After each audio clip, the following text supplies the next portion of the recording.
হামলা নয়, বরং পশ্চিমা শত্রুদের ভয় দেখাতেই ইউক্রেনে নতুন প্রযুক্তির হাইপারসনিক মিসাইল ছুড়েছে রাশিয়া, এমন অভিমত বিশ্লেষকদের। বলছেন, কাঁটা দিয়ে কাঁটা তুলতে এটি পুতিনের মনস্তাত্ত্বিক চাল।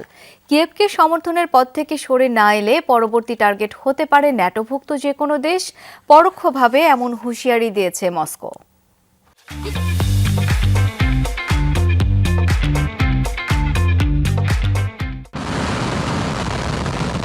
রুশ ভূখণ্ডে যুক্তরাষ্ট্রের দেয়া দূরপাল্লার মিসাইল ব্যবহারের জবাবে গেল বৃহস্পতিবার ইউক্রেনীয় ভূখণ্ডে নতুন ক্ষেপণাস্ত্র ছোড়ে মস্কো।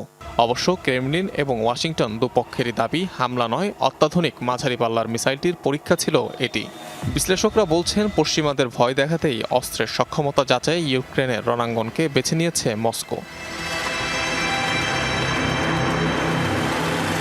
এই হামলাকে কেন্দ্র করেই নতুন দিকে মোড় নিতে যাচ্ছে রাশিয়া ইউক্রেন যুদ্ধ। কিয়েভের গণ্ডি পেরিয়ে ক্রেমলিনের হুমকি পৌঁছেছে ন্যাটোভুক্ত দেশগুলোর প্রতি। অনেকে ঘটনাকে উস্কানি বলবে, আদতে এটি পুতিনের মনস্তাত্ত্বিক চাল। ইউক্রেনকে যারা অনবরত সহায়তা করে যাচ্ছে তাদের প্রতিহতে চেষ্টা করছেন তিনি। তারাও যে ভবিষ্যতে রাশিয়ার লক্ষ্যবস্তুতে পরিণত হতে পারে এটাই স্পষ্ট করছেন পুতিন। অনেক বিশ্লেষকের ধারণা, কিয়েভ মিত্রদের সমর্থন ঠেকাতে বাঁকা পথ অবলম্বন করছেন পুতিন। উস্কানি দিয়েই পশ্চিমাদের উস্কানি দমনের কৌশল নিয়েছেন তিনি।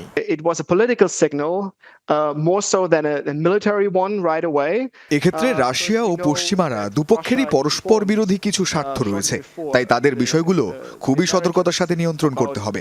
রাষ্ট্র হিসেবে ইউক্রেন যাতে টিকে থাকতে পারে, একদিকে যেমন সেটি নিশ্চিত করতে হবে, তেমনি অন্যদিকে ন্যাটো ও রাশিয়ার মধ্যে যেন যুদ্ধ না বাধে তাও খেয়াল করতে হবে। একদিকে ন্যাটো রাশিয়া সংঘাতের শঙ্কা, অন্যদিকে পরমাণু যুদ্ধের শঙ্কা। এমন পরিস্থিতিতে বড় ধরনের বিপর্যয় এড়াতে মস্কো কিয়েভ দুপক্ষকেই ছাড় দেওয়ার পরামর্শ বিশ্লেষকদের। অনিক রহমান, যমুনা নিউজ।